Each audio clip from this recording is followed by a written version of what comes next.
У природі виживають ті, хто краще пристосований до свого життя.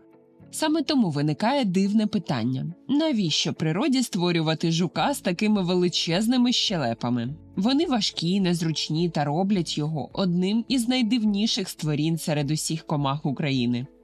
І ці щелепи існують не для захисту і не для полювання. І коли вчені зрозуміли, навіщо насправді вони потрібні, історія жука-оленя стала набагато дивнішою, ніж здається на перший погляд. Загалом це дуже цікава комаха, яка приховує багато секретів. Тому підпишіться на канал, не забуваю дякувати новеньким спонсорам каналу, яких ви бачите на екрані. Ну і сідайте зручніше, ми переходимо до цікавенького.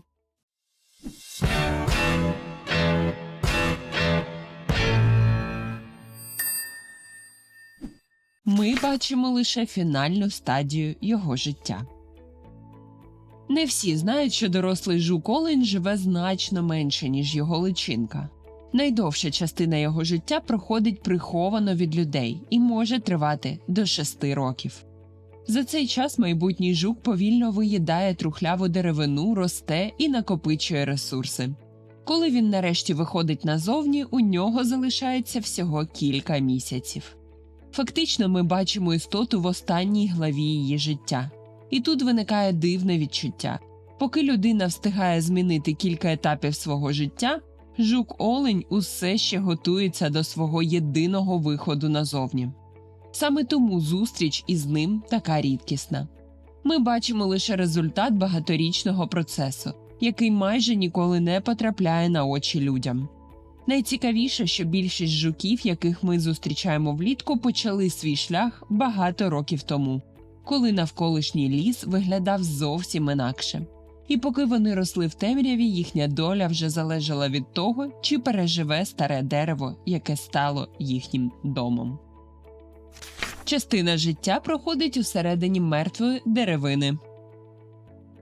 Коли в лісі прибирають старі пні або мертві дерева для порядку, мало хто замислюється, що для жука-оленя це може означати втрату цілого покоління. Самка відкладає яйця поруч із трухлявою деревиною, тому що саме там починається життя її майбутнього потомства. Після появи на світ личинки буквально занурюються в старе дерево і можуть залишатися там кілька років. Увесь цей час вони повільно прогризають ходи всередині, ростуть і накопичують сили для майбутнього дорослого життя. Найдивніше, що людина може роками проходити повз такий пень і навіть не здогадуватися, що всередині живуть майбутні жуки-олені. Для нас це просто стара деревина. Для них це одночасно дім, їжа і єдиний шанс дожити до дорослого віку. Усередині одного великого пня можуть розвиватися личинки різного віку, тому знищення такого місця іноді означає загибель одразу кількох поколінь. І саме через це звичайний трухлявий пень, який багато хто вважає сміттям посеред лісу, для жука-оленя є однією з найцінніших речей у світі. Личинка, яка важча за дорослого жука. Якщо вам здається, що найдивніша частина життя жука-оленя починається тоді, коли він отримує свої знамениті щелепи, то я зламаю всі очікування. Уявіть істоту, яка до дорослого віку стає меншою, а не більшою. Саме це відбувається з жуком-оленем. Личинка жука-оленя може важити майже у 100 разів більше, ніж крихітна личинка після появи з яйця. А перед перетворенням вона стає настільки великою та важкою, що іноді важить навіть більше за дорослого жука. Виходить парадоксальна ситуація. Найбільшу масу жук набирає ще до того, як стане жуком. Усю цю вагу личинка накопичує роками, повільно поїдаючи трухляву деревину.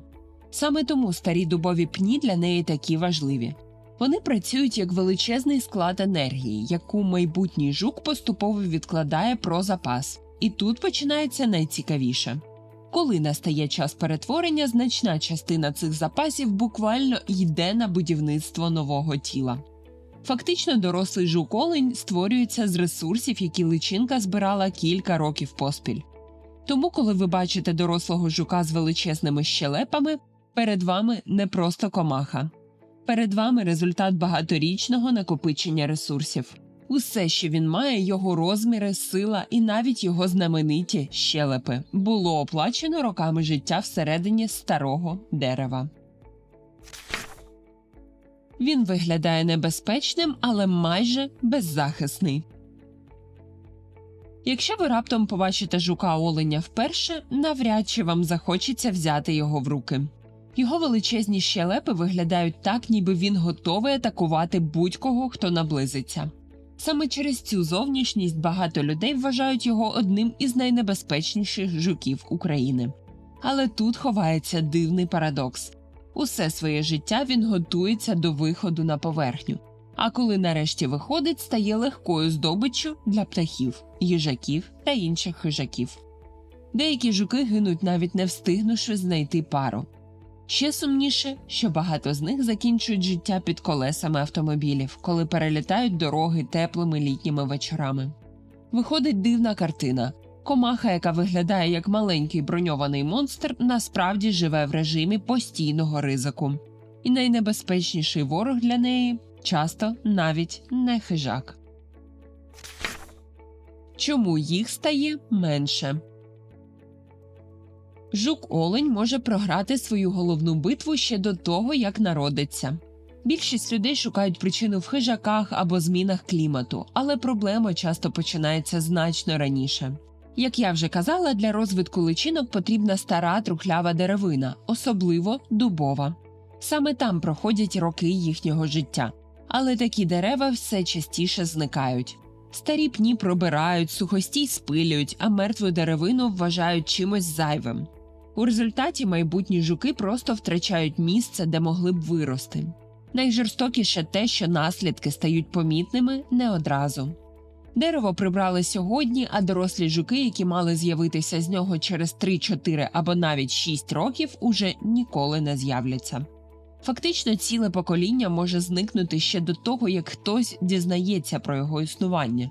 І якщо задуматися, багато історій жуків-оленів закінчується саме тут, усередині старого дерева, яке людина навіть не вважала чимось важливим. Можливо, саме тому кожна зустріч із жуком-оленем стає дедалі ціннішою. Ми бачимо лише тих небагатьох, кому вдалося пережити роки в деревині, уникнути всіх небезпек і дістатися до найважливішого моменту свого життя. Я ще хотіла сказати дякую Олічці та анонімному котику за донатик на Монобанку. Саме завдяки людям, які підтримують канал, я можу витрачати час на пошук таких історій, а не переказувати факти з першого абзацу Вікіпедії. Тож, якщо хочете, щоб таких випусків ставало більше, посилання на Монобанку під відео. І окрема подяка кожному, хто допомагає ЗСУ. Це найнеобхідніше у наш непростий час. А що далі? Далі починається найцікавіше. Усе життя жука-оленя ніби сходиться в одну точку. У момент, який іноді триває менше хвилини. Ми дісталися головної загадки жука-оленя. Чому природа зробила їхні щелепи настільки величезними? Саме через ці щелепи його впізнають навіть люди, які майже нічого не знають про комах. Вони можуть займати майже третину довжини всього тіла і виглядають настільки непропорційно великими, що здаються справжньою помилкою природи. Але найцікавіше те, що ця зброя майже не використовується проти ворогів. Вона створена для боротьби між самцями. Чим більші щелепи, тим легше підчепити суперника і відірвати його від поверхні. Фактично, жук-олень використовує їх майже так само, як борець використовує руки під час кидка. І тут ховається одна з найдивніших деталей. Самці з найбільшими щелепами далеко не завжди перемагають. Іноді менший суперник знаходить кращий момент для атаки і буквально перевертає результат битви. Виходить, що ці гігантські роги є одночасно зброєю, прикрасою і способом продемонструвати силу. Найдивніше навіть не те, що ці щелепи потрібні для битв. Найдивніше те, наскільки вони незручні. Вони настільки великі, що жук фактично носить із собою величезну конструкцію, на створення якої організм витрачає колосальну кількість ресурсів. Але природа все одно продовжує робити їх такими. Причина проста. Іноді достатньо одного погляду на суперника, щоб зрозуміти, хто має перевагу. Чим більше щелепи, тим менше шансів, що конкурент взагалі захоче ризикувати. Фактично, жук-олень роками вирощує зброю, яка може навіть не знадобитися в бою. І в цьому ховається головний парадокс його життя. Уся його зовнішність створена для кількох коротких зустрічей, які можуть тривати лічені хвилини. Роки розвитку, небезпеки життя всередині дерева і ризик загинути після виходу на поверхню зрештою зводяться до одного питання. Чи виявляться його щелепи достатньо переконливими для суперника? І коли дивишся на жука-оленя під цим кутом, стає зрозуміло, що перед нами не просто комаха з дивною зовнішністю. Перед нами істота, яка буквально витрачає до 5-6 років життя на підготовку до події, яка може закінчитися за 10 секунд. Жук-олень дивує не своїми розмірами і навіть не величезними щелепами. Найбільше вражає те, наскільки легко ми можемо не помітити цілу історію, яка роками відбувається просто поруч із нами. Поки люди бачать кілька тижнів його дорослого життя, найважливіші події вже давно залишаються прихованими всередині старих дерев. І, можливо, саме тому зустріч із жуком-оленем така особлива і викликає думку – а чому їх взагалі так мало?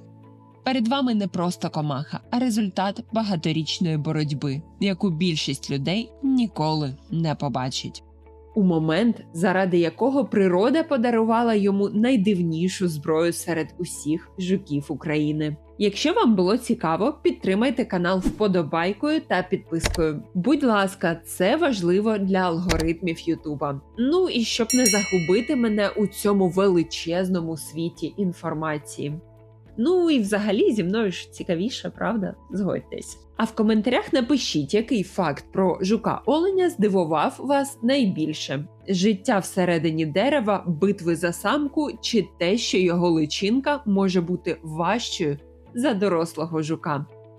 Обійняла-припідняла, хруснула. До скорих зустрічей!